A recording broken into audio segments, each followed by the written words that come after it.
এই মুহূর্তের big breaking যে খবর উঠে আসছে, খয়েরপুরের পুকুর থেকে উদ্ধার হলো রক্তাক্ত অবস্থায় মানসিক ভারসাম্যহীন এক যুবকের মৃতদেহ। ওই যুবকের নাম অমৃত ঘোষ, বয়স আনুমানিক 30 বছর হবে।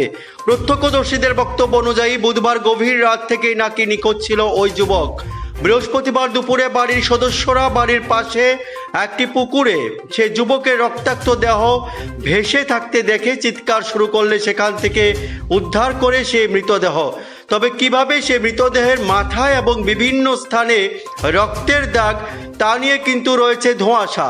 যদিও এলাকাবাসী এবং পরিবারের সদস্যদের বক্তব্য, জন্মের পর থেকেই সে মানসিক ভারসাম্যহীন, তথাপি তার মৃতদেহের উপর রক্তের দাগ নিয়ে কিন্তু পুলিশও কিছুই বলতে পারছেন না।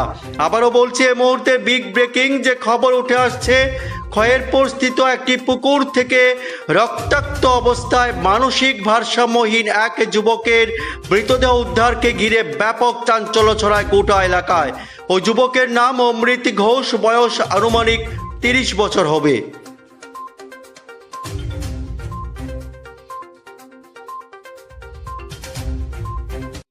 সকালে দেখলাম ভাই পুকুরে বেরোইছে, আর মা এসেছিল এটা কি বাড়ির পাশে পুকুরে পাইছেন না অন্য জায়গায়? বাড়ির পাশে গতকালকে কোন সময় থেকে নিখোঁজ আছিল? বলে রাত 2টার থেকে তারা পুজো দিন করতে পারছে না, মানে যায় বলে পরে পাইছি। সকালে কে দেখছে পুকুরের মধ্যে? মানে আচ্ছা, কিভাবে পড়ছে পুকুরের মধ্যে এখন অব্দি জানছেন না আপনারা? না, জানছি না, পাইছি না, এই যে ডুবিয়েছে।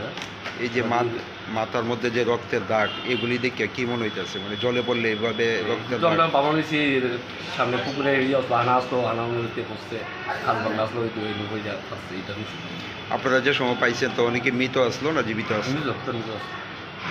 তারপর হাসপাতালে কে আনছে? আসলে তো ভাই আছে, আছে। পুলিশ গেছিল নি? না, পুলিশ অপমাইছে। কোন থানার পুলিশ? নাম কি ওনার? নামটা নাকি নাম আসলো অর্জুন ঘোষ নেই, হ্যাঁ, অমৃত ঘোষ। অমৃত ঘোষ বয়স কত হইব? 30-32। বাড়ি কোন জায়গায়? এমনিতে কি করতো উনি? এলো কিছু মাথা ডিবেট আসলো, কিছু মাথা ডিবেট। কতদিন যাবৎ মানসিক রোগে আক্রান্ত? জন্ম থেকে। বাড়িতে কে কে আছে? ভাই, মা, বাবা সবাই আছে।